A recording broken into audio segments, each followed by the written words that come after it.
कोई नहीं चाहता कि उसकी एक गलती उसके एडमिशन्स रुकवाने के कारण बने, या फिर उस राउंड के पार्टिसिपेशन में उस नेक्स्ट राउंड में पार्टिसिपेट करना पड़े। कोई नहीं चाहता ऐसा, ठीक है। सो मेक श्योर कि ये गलती आपसे ना हो। Hi, myself doctor Manish, and in this video हम बात करने वाले हैं आयुष काउंसलिंग में कौन कौन से डॉक्यूमेंट्स लगने वाले हैं इसके बारे में। ओके, सो देखो, जब मैं अपने टाइम पे काउंसलिंग में पार्टिसिपेट करने वाला था तो मेरे पास एक ऐसे हुआ करती थी, ठीक है, ऐसे टाइप का, ठीक है। मैं वही बात करने वाला हूँ कि इसमें कौन कौन से डॉक्यूमेंट्स होते थे जो कि मैं पार्टिसिपेट कर पाया बिना किसी प्रॉब्लम के। ओके, सो आई नो, मैं जब करवाया हूँ तो मुझे पता होगा ना कौन कौन से डॉक्यूमेंट्स लगने हैं।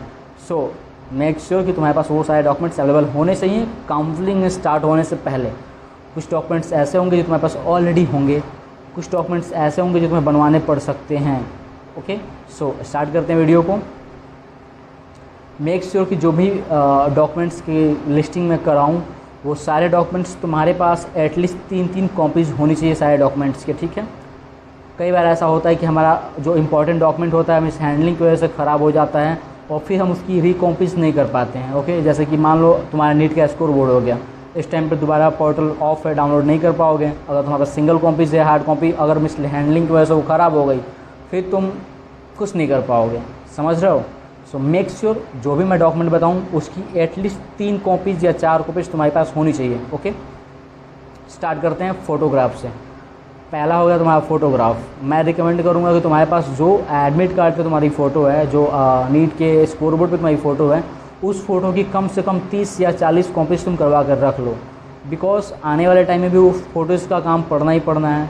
तुम्हें स्कॉलरशिप अप्लाई करो तो, या फिर तुम कॉलेज पे जब रिपोर्ट करने जाओगे उस टाइम भी तुम्हारा फ़ोटोज़ लगेगा। तुम स्कॉलरशिप के लिए अप्लाई करो उसमें फ़ोटोज़ लगेगा। तुम अपना आईडी कार्ड बनवाओगे उसमें फ़ोटोज़ लगेगा, मतलब फ़ोटोज़ लगना ही है। तो मेक श्योर अगर वो सिमिलर फ़ोटोज़ रहती है तुम्हारी जो कि तुम अपने नीट काउंसलिंग के टाइम पे दिए हो तो बहुत अच्छा रहेगा, ठीक है। सो मेक श्योर कि 30-40 कॉपीज़ तुम्हारे पास हों। The second one is your NEET documents. अब नीट के डॉक्यूमेंट्स में कौन कौन से डॉक्यूमेंट लगने होते हैं, वो 3 डॉक्यूमेंट्स होते हैं। पहला नीट का स्कोर बोर्ड, दूसरा नीट का एडमिट कार्ड और तीसरा नीट का एप्लीकेशन फॉर्म। ओके, इन तीनों के भी तुम्हारे पास 3 कॉपीज़ होनी चाहिए, ठीक है, ताकि एक अगर ख़राब हो तुम्हारे पास 2 ऑप्शंस बचे रहें। Okay, the second one is your college certificates. Okay, college certificates में क्या क्या आते हैं? कॉलेज सर्टिफिकेट्स में आते हैं तुम्हारे 10th के मार्कशीट एंड सर्टिफिकेट, 12th के marksheet and certificate, your transfer certificate and your character certificate. Okay, ये 4 चीज़ें तुम्हारे पास होनी चाहिए जो तुम्हारे कॉलेज के डॉक्यूमेंट्स हैं। ओके, अब यहाँ पे कन्फ्यूजन ये आता है, बहुत सारे स्टूडेंट ऐसे बोलेंगे कि मेरे पास मेरे कॉलेज का सर्टिफिकेट है, मार्कशीट है, सर्टिफिकेट नहीं है 10th का, या फिर मार्कशीट है और 12th का सर्टिफिकेट नहीं है। So let me clear you all, बहुत सारे स्टेट में ऐसा होता है कि सर्टिफिकेट और मार्कशीट दोनों अलग अलग होता है, ठीक है। जैसे 10th का सर्टिफिकेट और 10th का मार्कशीट अलग अलग होता है। बहुत सारे स्टेट में ऐसा होता है कि जो मार्कशीट होता है और सर्टिफिकेट होता है एक ही में होता है, ठीक है।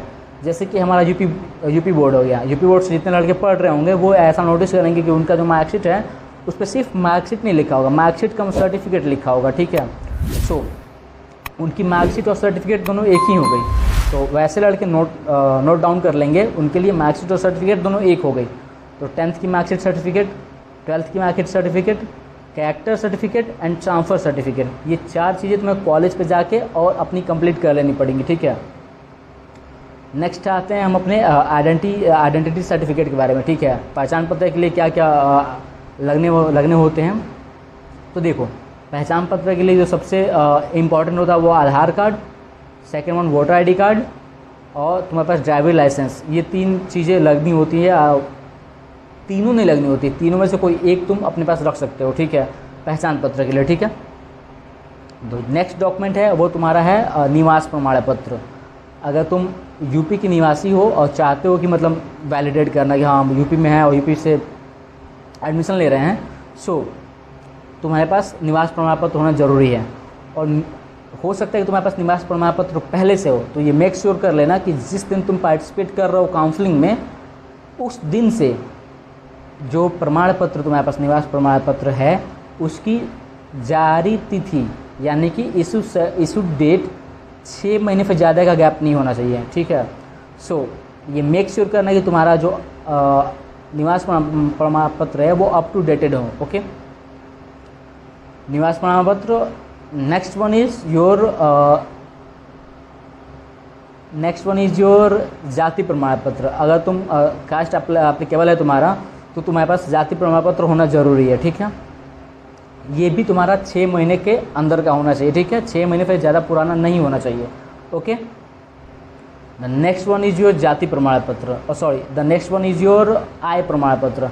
अगर तुम अपना इनकम दिखाना चाहते हो, आय दिखाना चाहते हो, सो तुम्हारे पास तुम्हारा आय प्रमाण पत्र भी होना बहुत ज़रूरी है। ठीक है, ये तीनों तुम कंबाइनली बनवा सकते हो, ज़्यादा रुपया नहीं लगता है यार। आई थिंक 150 के अकॉर्डिंग आसपास अप्रॉक्स लगता है। तुम किसी भी नियर बाई सहज जन सेवा केंद्र पे जाके या फिर अपने जिले स्तर पे जाके ये डॉक्यूमेंट को बनवा सकते हो। ठीक है, 150 के समथिंग चार्ज करता है। आय, जात, निवास तीनों बन जात, साथ ही बनवा लेना। ठीक है, मैं तो ये बोलूँगा। अब हम क्या क्या एक बार क्रॉस चेक कर ले, क्या क्या हमने चेक कर लिया है। Photograph, NEET documents, college documents, आय, जात, निवास एंड आधार कार्ड, इतने डॉक्यूमेंट्स हमारे कंप्लीट हो गए। ठीक है, so I think yes, checklist हो गई कंप्लीट, लिख लिए हो, नोट डाउन कर लियो।